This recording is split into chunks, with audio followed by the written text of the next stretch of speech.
ability. Yeah, and email, see, still to this day, even with its downfalls and the spam filters and the free places like Yahoo and Hotmail and all that really suck, but it's where the money is. I send an Absolutely. email out, money pours in my front door. Now you can kind of find visitors and reach them again if you pixel them, but still, Mhm. you don't really know who they are, and you can't target, directly to them, and you have to have enough of them to even be able to do an advertisement to that pixel or to that group. So there's it's nothing like email. Giving them something, getting the email, and then now what we've done a lot of times to get a better email address is to do an e-course, and we Mm. tell them, "Hey, put your best email address in here so you get each part of the course." And they're thinking, "Oh man, if I put my crap email in there that I never check, I won't get the course." so, Yeah. so that's a little trick there. Now, That's brilliant. I saw something that was in another bio I saw about you. It says going. So you were a firefighter EMT.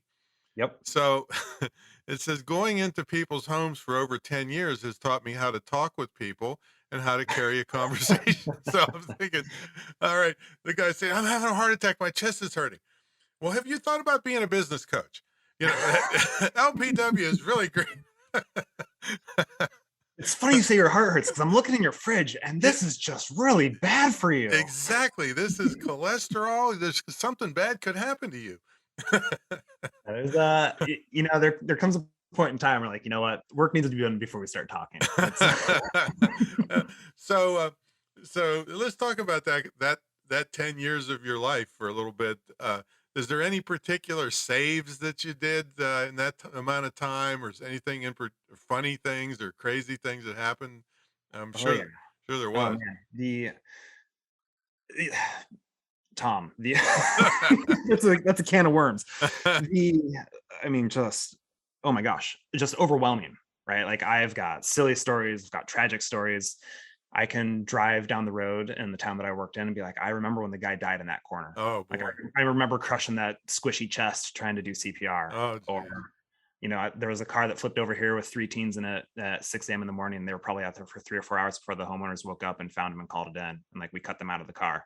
Like Oh I've got tons of those stories, or like just gross, right? Like you walk in, like this house is poop matted in the floor and like cobwebs all over, like just disgusting. Like we're yikes. pulling the body out of here. So I mean, What if about you've got the what's whole some funny ones?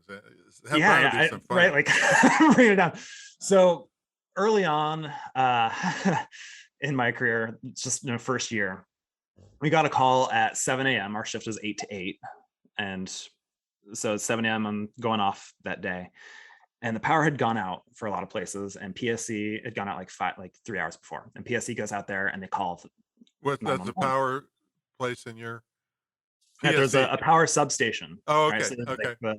the trestle track, like the big rocks that are all over the ground there, and it's got like the little towers with all the wires and Yeah, stuff. okay.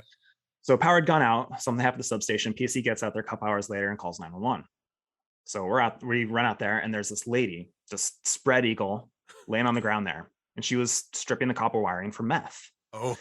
And so, yeah, so and she is just burnt to a crisp, like black and sooty, and I mean, it looks like a straight out of a movie, right? Tattered clothes and the whole 9 yards. So she'd climbed up like 5, 6, Oh, 7, 8 this feet. is your funny story? It gets there. It gets there, right? Okay, I was thinking Because I used to not have a very refined sense of dark humor, and that's that's how we go. But we get out there, and you introduce yourselves, right? You say, "Hey, fire department, I'm Steven. Can I help you?" Right? Get consent, whatever. And so we walk up, and it's my patient. And I go, "Hey, fire department, I'm Steven. How can I help you?" And she goes, and she just sounds like Oh, every I ounce of thought water she can was crack out. burnt to her crisp dead. That's Oh, that's what I thought. she's burnt to a crisp. She's not dead. Okay. I say, "Hey, fire department, can I help you?"